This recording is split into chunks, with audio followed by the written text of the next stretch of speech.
Okay dear student, आज हम देखेंगे अध्याय फर्स्ट का सी पार्ट। ठीक है, जिसमें आता है मापन की त्रुटियां। ठीक है, तो सबसे पहला टॉपिक है यथार्थता। यथार्थता को समझते हैं। मापित मान वास्तविक मान के जितना निकट होता है, मापन की यथार्थता उतनी ही अधिक होती है। ठीक है, अब इसको समझते हैं। मापित मान मतलब होता है जिस मान को आप लोग माप के निकालोगे।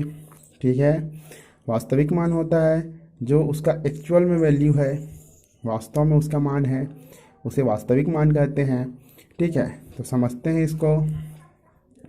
किसी वस्तु की लंबाई 4 सेंटीमीटर है और मापने पर उसकी लंबाई जो आती है स्क्रू गेज से 3.999, वर्नियर कैलिपर से 3.99 और स्केल से 3.9। ठीक है, अब इसको समझते हैं कौन सा वैल्यू ज़्यादा निकट है।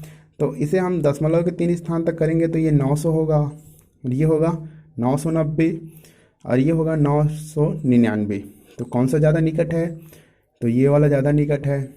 ठीक है, मतलब यथार्थता किस में ज़्यादा है? स्क्रू गेज में।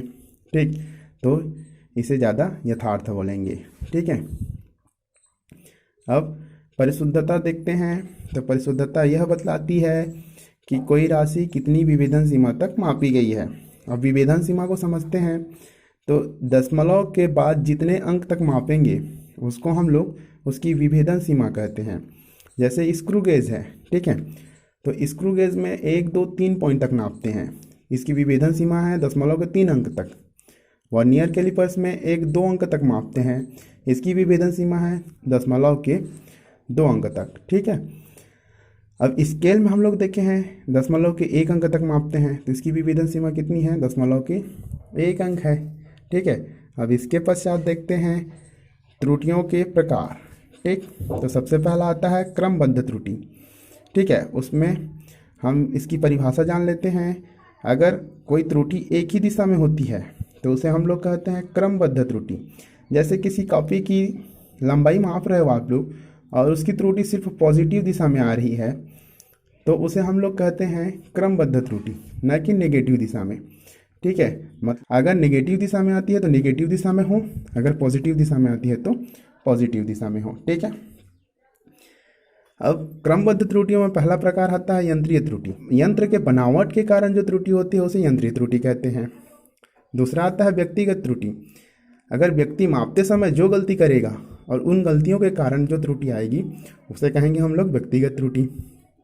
तीसरा आता है बाह्य कारक के कारण त्रुटि। ठीक है, बाह्य कारक जो होता है वो ताप होता है, दाब होता है। ठीक है, ताप दाब के कारण बहुत सारे यंत्र परिवर्तित हो जाते हैं और उसके कारण आने वाले त्रुटियों को कहेंगे हम लोग बाह्य कारकों के कारण त्रुटियां। ठीक है, अब नेक्स्ट आता है अपूर्णता त्रुटि। अब कुछ त्रुटियां ऐसी होती हैं जिनको हम लोग जान रहे हैं और उनको दूर नहीं कर पाते, और उन त्रुटियों को कहते हैं अपूर्णता त्रुटि। जैसे कि किसी वस्तु का भार मापना है पानी के अंदर, ठीक है, लेकिन हम जान रहे हैं पानी भी एक बल लगाता है, उत्प्लावन बल, जिसके कारण वस्तु का जो भार होता है वो कम हो जाता है। ठीक, अब वस्तु का भार हम लोग पानी के अंदर मापेंगे तो गलत ही आएगा। ठीक है, तो उसको हम लोग दूर नहीं कर सकते और ऐसी गलतियों को हम लोग कहते हैं अपूर्णता त्रुटि। अब नेक्स्ट आता है यादृच्छिक त्रुटियां। ठीक है, तो किसी वस्तु को बार बार मापने पर अलग अलग पाठ्यांक प्राप्त होता है, तो उसे कहते हैं हम लोग यादृच्छिक त्रुटियां। ठीक है, किसी वस्तु को जैसे हम लोग नापेंगे तो एक बार 4 आया, एक बार 4.1 आया, एक बार 4.2 आया, एक बार 4.3 आया, तो अलग अलग मापन से प्राप्त होगा पाठ्यांक, तो अलग अलग आ रहा है। ठीक है, तो उसे कहेंगे हम लोग यादृच्छिक त्रुटियां। ठीक, नेक्स्ट देखते हैं स्थूल त्रुटियां। तो स्थूल त्रुटियां क्या होती है? तो ये जस्ट सेम टू सेम होता है व्यक्तिगत त्रुटियों के जैसे। देखो यहाँ व्यक्तिगत त्रुटि लिखा हुआ है, यहाँ मापनकर्ता लिखा हुआ है। ठीक है, तो मतलब मापनकर्ता के असावधानी के कारण जो त्रुटि हमको प्राप्त होती है उसे स्थूल त्रुटियां कहते हैं। ठीक है, अब नेक्स्ट पढ़ते हैं यंत्रीय त्रुटि के प्रकार। तो यंत्रीय त्रुटि का पहला प्रकार होता है शून्यांक त्रुटि। अभी मैंने बताया कि वस्तु की लंबाई हम लोग वर्नियर कैलिपर से 3.99 मापे थे। ठीक है, तो तो उसमें वर्नियर कैलिपर्स में दो स्केल होता है, एक मुख्य स्केल होता है और दूसरा वर्नियर स्केल होता है। ठीक, तो वर्नियर स्केल में हम लोग 9 अंक तक मापेंगे और मुख्य स्केल में 3.9 तक मापेंगे। अब उसकी विभेदन सीमा जो 0.01 है, ठीक है, उस 9 को मल्टीप्लाई करते हैं उसमें और 3.9 प्लस 0.01 इंटू 9 कर देते हैं तो आता है 3.99।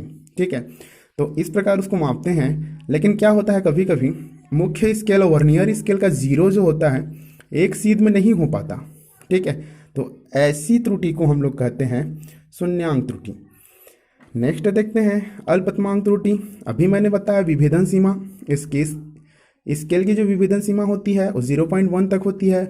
अल्पतमांक वर्नियर कैलिपर्स का जो विभेदन सीमा होती है अल्पतमांक होता है 0.01 होता है। स्क्रू गेज का जो अल्पतमांक होता है 0.001 होता है।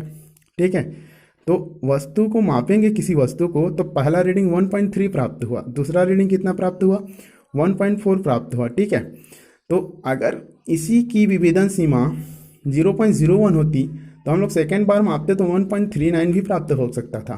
ठीक है, तो अल्पतमांक के कारण भी कुछ त्रुटियां होती हैं जिसे हम लोग अल्पतमांक त्रुटि कहते हैं। ठीक है, अचर त्रुटि। अब यंत्रों के गलत बनावट के कारण होने वाली त्रुटियों को हम लोग कहेंगे अचर त्रुटि। मतलब कभी कभी हमारे स्केल भी टेढ़े मेढ़े होते हैं, लोहे के स्केल,